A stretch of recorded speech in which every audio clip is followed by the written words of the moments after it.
नमस्कार, मैं डॉक्टर राकेश पाठक। दोस्तों, ये जो तस्वीर आप स्क्रीन पर देख रहे हैं, इन सज्जन को बहुत अच्छी तरह पहचानते होंगे। नाम है अजित डोभाल, देश के राष्ट्रीय सुरक्षा सलाहकार। इनकी जिम्मेदारी है देश के प्रधानमंत्री और सरकार को सुरक्षा मामलों में मशवरा देने की।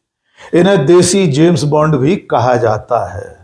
लेकिन यही राष्ट्रीय सुरक्षा सलाहकार इस वक्त देश की आंतरिक सुरक्षा के लिए खतरा बन रहे हैं। उन्होंने एक भाषण में कहा है कि अतीत में हुई घटनाओं का बदला लेने का समय आ गया है और युवाओं को इन घटनाओं का बदला लेने के लिए अपनी आग दिखाना चाहिए।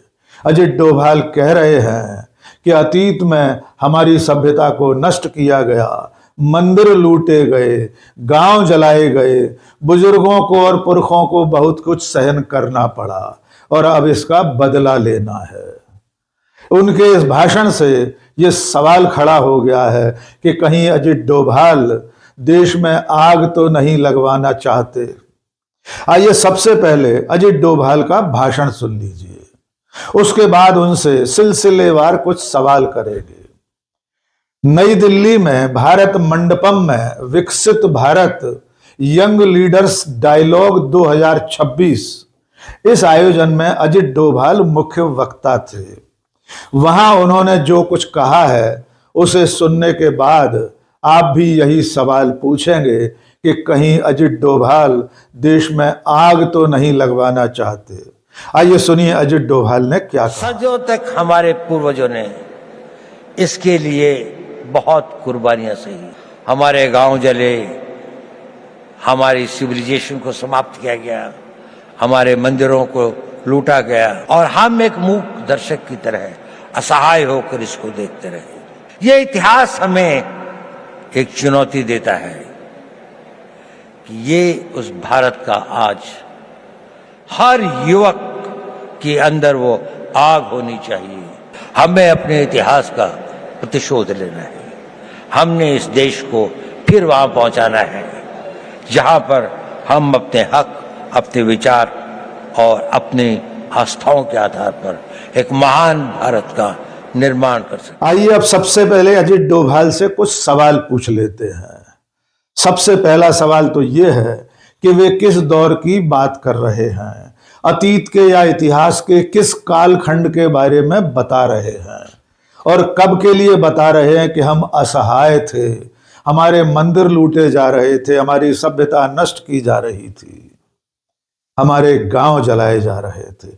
वो कौन सा कालखंड था, अजित डोभाल ने ये स्पष्ट नहीं बताया है। क्या वे आजादी से पहले अंग्रेजी राज का जिक्र कर रहे थे या उससे पहले मुगल काल का उल्लेख कर रहे थे या उससे भी पहले मध्यकाल यानी सल्तनत काल की बात कर रहे थे या मोहम्मद बिन कासिम के आने से पहले प्राचीन भारतीय इतिहास की बात कर रहे थे। वे कब के लिए कह रहे थे कि हम असहाय थे और हमारे मंदिर लूटे जा रहे थे? क्योंकि अगर वे प्राचीन भारत की बात कर रहे हों तो तब तो हमारे देश में बड़े बड़े चक्रवर्ती सम्राट थे, बड़े बड़े राजाधिराज थे। मुसलमानों के आने से पहले, मोहम्मद बिन कासिम के आगमन से पहले संपूर्ण भारतवर्ष हिंदू राजाओं के अधीन ही था। क्या मंदिर तब लूटे जा रहे थे? क्या तब हम असहाय थे? वैसे अजित डोभाल को यह भी बता दिया जाए कि 10वीं शताब्दी तक हिंदू राजा, जिनमें शैव और वैष्णव राजा हुआ करते थे, आपस में एक दूसरे के राज्यों पर हमला करके मंदिर लूटते रहते थे। कश्मीर के राजा हर्षदेव का उल्लेख पर्याप्त होगा। हर्षदेव ने अपने शासनकाल में बाकायदा मंदिरों को लूटने के लिए एक विभाग बना रखा था और हर्षदेव दूर दूर तक जाकर मंदिरों को लूटने का काम किया करता था। इसके अलावा भी हिंदू राजा जब राज्य विस्तार के लिए एक दूसरे पर हमला करते थे तब भी कोई उपासना स्थल उनके हमले से बचा नहीं रहता था। तो अजित डोभाल बताएं कि हम कब, किस समय, किस युग में, किस कालखंड में असहाय थे कि हमारे मंदिर लूटे जा रहे थे। जहां तक सवाल मध्यकाल और मुगल काल का है, उस समय भी देश के बहुत बड़े हिस्से पर हिंदू राजाओं का आधिपत्य था। उस समय भी मराठे, राजपूत, गुर्जर और तमाम तरह के राजा अपने अपने राज्यों में राज कर रहे थे। तो क्या उनके शासनकाल में मंदिर लूटे जा रहे थे? क्या उनके शासनकाल में हमारी सभ्यता पर हमला हो रहा था, गांव लूटे जा रहे थे, और क्या हम तब भी असहाय थे? तो अजित डोभाल बताएं कि बदला आखिर किससे लेना है, किस कालखंड के राजाओं से, सम्राटों से, नवाबों से, बादशाहों से किससे बदला लेना है, और उनमें से अब कौन मौजूद है जिससे बदला लिया जाएगा। पीढ़ी दर पीढ़ी खत्म हो गए इतिहास के काल के गाल में समा चुके राजाओं, रजवाड़ों, नवाबों, बादशाहों की कौन सी पीढ़ियां अब मौजूद हैं जिनसे बदला लेना है। वैसे अजित डोभाल जी को बता दें कि उन तमाम राजे रजवाड़ों में से जो मुगल काल में भी मुगलों के साथ थे, उनमें से ज्यादातर के वंशज इस वक्त उनकी अपनी भारतीय जनता पार्टी में राज कर रहे हैं। कहीं कोई मंत्री बना हुआ है, कहीं कोई उप मुख्यमंत्री बना हुआ है। तो क्या बदला उनसे लेना है? अजित डोभाल बताएं कि बदला लेने का स्वरूप क्या होगा, किस तरह बदला लिया जाएगा। जैसे प्राचीन काल में या मध्य काल में या मुगल काल में या ब्रिटिश काल में लड़ाइयां लड़ी जाती थी, क्या उस तरह से कोई लड़ाई लड़ी जानी है?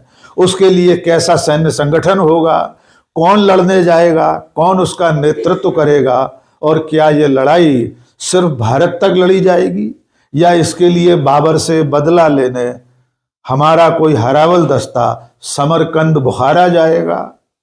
क्या अफगानिस्तान पर चढ़ाई की जाएगी?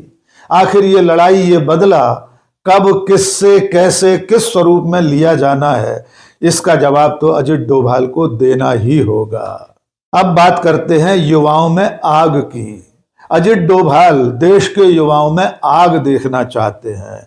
वे कह रहे हैं युवाओं में आग होनी चाहिए। इतिहास का बदला लेने के लिए जिस आग की जरूरत अजित डोभाल देख रहे हैं, वो आग कैसी होगी, उस आग के बाद युवाओं को क्या करना है, इसके बारे में भी उन्होंने कुछ बताया नहीं है। लेकिन इशारा साफ है, युवाओं को वे किसी ऐसी लड़ाई में झोंकना चाहते हैं जो इतिहास का बदला लेने के लिए होगी। चलिए मान लेते हैं अजित डोभाल इतिहास का बदला लेने के लिए जिस आग की बात कर रहे हैं, हो सकता है वो सचमुच में जरूरी हो। वे ठीक कह रहे हैं कि युवाओं में आग होना चाहिए। इतिहास की सबसे बड़ी बेरोजगारी देख रहे देश में युवाओं में सचमुच में आग होना चाहिए। लेकिन क्या अजित डोभाल इस आग में अपने दोनों युवा बेटों को नहीं देखना चाहते? क्या अजित डोभाल के दोनों जवान बेटों में ये आग नहीं होना चाहिए? और अगर हां, तो वे कहां हैं? अजित डोभाल इतिहास का बदला लेने के लिए जो आह्वान कर रहे हैं, युवाओं में जो आग देख रहे हैं, उसके लिए वे अपने दोनों बेटों को कब बुलाएंगे? उनके बेटे विवेक और शौर्य डोभाल विदेशों में बैठकर कारोबार कर रहे हैं। क्या उनको इतिहास का बदला लेने के काम में नहीं लगाना चाहिए? जैसा कि हमने बताया, अजित डोभाल के दो बेटे हैं, उनमें एक का नाम है विवेक डोभाल, दूसरे का नाम है शौर्य डोभाल। ये दोनों सुपुत्र इस वक्त विदेशों में रहकर काम कर रहे हैं, अपना काम धंधा चला रहे हैं। पहले विवेक डोभाल के बारे में जान लीजिए।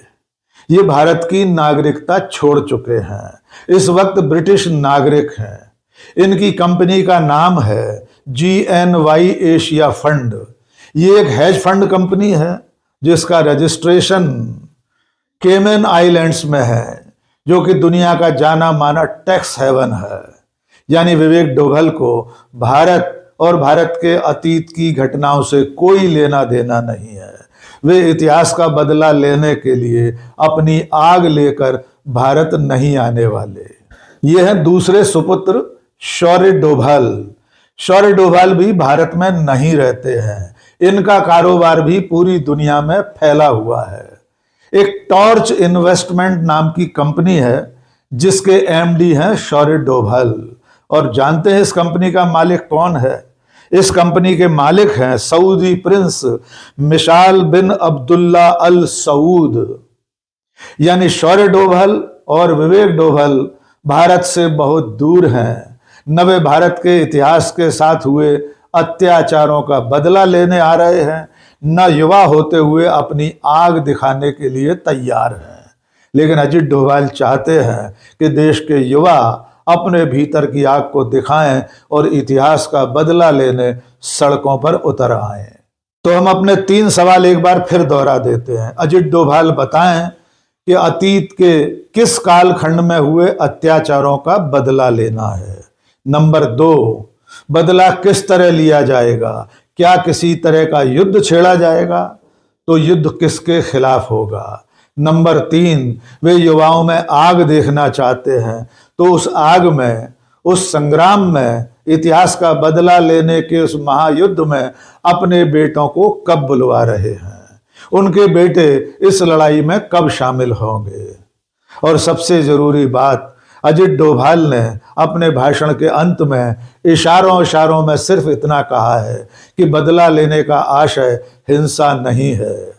लेकिन आप अच्छी तरह जानते हैं कि इसे डॉग व्हिस्टलिंग कहा जाता है, यानी जिन्हें संदेश दिया जाना है उन तक संदेश पहुंच जाए कि दरअसल में करना क्या है, जो कहा जा रहा है उसके पीछे की असली मंशा क्या है। और चलते चलते ये भी जान लीजिए कि ये अजित डोभाल आजाद भारत के सबसे ज्यादा नाकाम, नकारा और विफल एनएसए हैं। इनके अपने कार्यकाल में पिछले 10 सालों में सबसे ज्यादा आतंकवादी घटनाएं हुई हैं।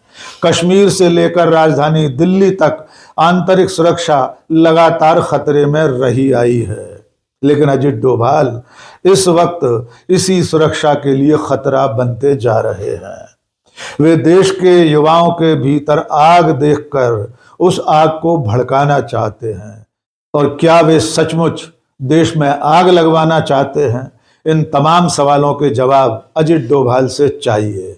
आप अच्छी तरह जानते हैं कि अजित डोभाल जो कह रहे हैं उसके पीछे असली मंशा क्या है। और आखिर में वो तस्वीर भी देख लीजिए जिसके बिना अजित डोभाल का जिक्र अधूरा रहेगा। वो ऐतिहासिक तस्वीर है कंधार हवाई अड्डे की। कंधार विमान अपहरण कांड के बाद मौलाना मसूद अजहर और उसके साथियों को हवाई अड्डे पर छोड़ते समय अजित डोभाल भी मौजूद थे। और ये वही अजित डोभाल हैं जो आज की तारीख में प्रधानमंत्री नरेंद्र मोदी और भारत सरकार के राष्ट्रीय सुरक्षा सलाहकार हैं और ऐसे भाषण दे रहे हैं जो देश के युवाओं में आग भड़काने का काम करेंगे। आज के इस वीडियो में बस इतना ही। बहुत बहुत शुक्रिया। जय हिंद।